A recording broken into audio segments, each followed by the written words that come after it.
ಕುಟುಂಬದವ್ರು ಏನಾಗೈತಿ ನನ್ನ ಮಗಗೆ ಬಂದದ್ದು ಬೇರೆದವ್ರಿಗೆ ಬರಬಾರ್ದು ಅಂತ ಅವ್ರ ತಾಯಿ ನನ್ನ ಮುಂದೆ ಹೇಳ್ಕೊಂಡು ಅವ್ರ ತಂದಿರೋ ಭಾಳ ಕಲ್ಪಟ್ಟು ಹೇಳಿದ್ರು.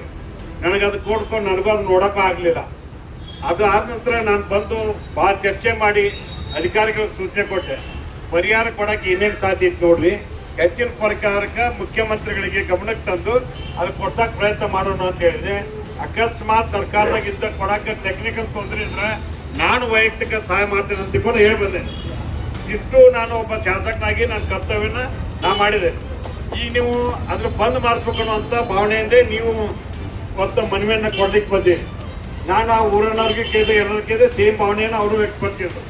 ಆದ್ರೆ ಒಂದು ತಾಂತ್ರಿಕವಾಗಿ ಅವರು ನ್ಯಾಯಾಲಯಕ್ಕೆ ಹೋಗಿ ಸ್ಟೇ ತೊಗೊಂಬಂದ.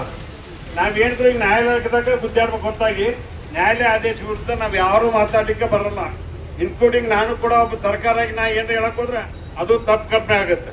ಅದಕ್ಕೆ ನ್ಯಾಯಾಲಯ ಆದೇಶಕ್ಕೆ ಅದಕ್ಕೆ ಸರ್ಕಾರದಿಂದ ಏನು ಮಾಡಕ್ ಸಾಧ್ಯ ಐತಿ ಅದನ್ನ ಮಾಡಿಸುವಂತ ಪ್ರಯತ್ನ ಮಾಡ್ಬೋದು ವಿನ ಅದನ್ನ ನಾವು ಮುಂದುವರಿಯಕ್ಕೆ ಆಗೋದಿಲ್ಲ ಅನ್ನೋದನ್ನು ತಮ್ಮ ಗಮನಕ್ಕೆ ತರ್ತೀನಿ. ಯಾಕಂದ್ರೆ ಕೋರ್ಟ್ಗೆ ಬಂದ್ಮೇಲೆ ನೀವು ಏನು ಮಾಡಕ್ ಬರೋಂಗಿಲ್ಲ, ನಾನು ಏನು ಮಾಡಕ್ ಬರೋಂಗಿಲ್ಲ. ಅದಕ್ಕೆ ಕೋರ್ಟ್ನಾಗ ತೀರ್ಮಾನ ಆಗ್ಬೇಕು. ಈ ಕಡೆದವರು ವಾದ ಮಾಡ್ತಾರೆ, ಆ ಕಡೆದವರು ವಾದ ಮಾಡ್ತಾರೆ, ಸರ್ಕಾರವು ನೀವು ಪರವಾಗಿ ವಾದ ಮಾಡ್ತಾರೆ. ಅದು ಅಲ್ಟಿಮೇಟ್ಲಿ ಅದು ರಿಪೋರ್ಟ್ ಏನು ಬರ್ತದೆ ಬರ್ರಿ ಅನ್ನೋಂಥ ವಿಚಾರವನ್ನು ಹೇಳಿ ಇನ್ನೂ ಒಂದು ಹೆಜ್ಜೆ ಮುಂದೆ ಹೋಗಿ ಅಲ್ಲಿರ್ತಕ್ಕಂಥ ಪಾಲಕರು ನನಗೆ ಎಷ್ಟು ಜನ ಫೋನ್ ಮಾಡಿರ್ಬೋದು ಅಂದ್ರೆ 110 ಜನ ಫೋನ್ ಮಾಡಿದ್ರು. ನನ್ನ ಮಕ್ಕಳನ್ನ ಅಲ್ಲೇ ಓದಿಸ್ತೇವೆ, ನಾವು ಬೇರೆ ಕಡೆ ಓದಿಸಂಗಿಲ್ಲ.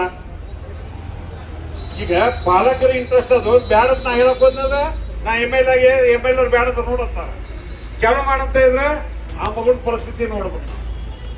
ಎರಡು ಗೊಂದಲದಲ್ಲಿದೆ. ಅದಕ್ಕೆ ಅಲ್ಟಿಮೇಟ್ಲಿ ನ್ಯಾಯಾಲಯ ಏನು ತೀರ್ಪು ಕೊಡ್ತೈತಿ ಅದಕ್ಕೆ ನಾವು ಭದ್ರಾಗಿ ಕೆಲಸ ಮಾಡೋದು ಒಳ್ಳೆಯದು ಅನ್ನೋಂಥ ಭಾವನೆ. ತಾವೇನೋ ಅಧಿಕಾರಿಗಳು ಜಿಲ್ಲಾಧಿಕಾರಿಗಳು ಬರಬೇಕು ಅಂತ ಹೇಳಿದ್ರಂತೆ. 3 ದಿವಸ ಯಾವ ಜಿಲ್ಲಾಧಿಕಾರಿಗಳು ಆಮೇಲೆ ಯಾವ ಸಂಬಂಧಪಟ್ಟಂತ ಅಧಿಕಾರಿಗಳು ಈಗ ಬರ್ಬೇಕಂದ್ರೆ SIR ನಡೆದ್ರಿಂದ ನಾನು ಇವತ್ತು ಬೇರೆ ಬೇರೆ ಕೆಲಸಕ್ಕೆ ಫೋನ್ ಮಾಡಿದೆ. ಸರ್ ನಮ್ಮನ್ನು 3 ದಿವಸ ಬಿಟ್ಬಿಡಿ ಸರ್, ನಮ್ಗೆ SIR ಭಯಂಕರ ಟೈಟ್ ಐತಿ, ನಾವು ಯಾರು ಅಧಿಕಾರಿಗಳು ಇದನ್ನ ಬಿಟ್ಟು ಚುನಾವಣಾ ಆಯೋಗದ ನೀತಿ ಐತಿ, ನಾವು ಬಿಟ್ಟು ಏನು ಮಾಡಿದ ತಪ್ಪು ತಿಳ್ಕೋತಾರ ಅಂತ ಹೇಳಿದ್ರು. ಅದಕ್ಕೆ ನೀವು ಇದನ್ನ ಇಷ್ಟಕ್ಕೆ ಕ್ಲೋಸ್ ಮಾಡಿ ಏನು ಸಹಾಯ ಮಾಡಿಸೋದು ಮಾಡುತ್ತೇನೆ, ಅದು ನನ್ನ ಜವಾಬ್ದಾರಿ. ನಾನು ಒಬ್ಬ ಎಮ್.ಎಲ್.ಎ ಆಗಿ ನಿಮಗೆ ಅದನ್ನ ವಿನಂತಿ ಮಾಡ್ತೇನೆ. ಅದು ಕೂಡ ಇದಕ್ಕೆ ಏನು ಸಹಕಾರ ಮಾಡಬೇಕು, ಏನು ಮಾಡಬೇಕು, ಅದಕ್ಕೆ ಏನೇನು ಕಾನೂನು ಕ್ರಮ ತಗೋಬೇಕು, ಅದಕ್ಕೆ ನಾನು ನಿಮ್ಮ ಪರವಾಗಿರ್ತೇನೆ ಇತ್ತಂತ ಹೇಳಿ ನನ್ನ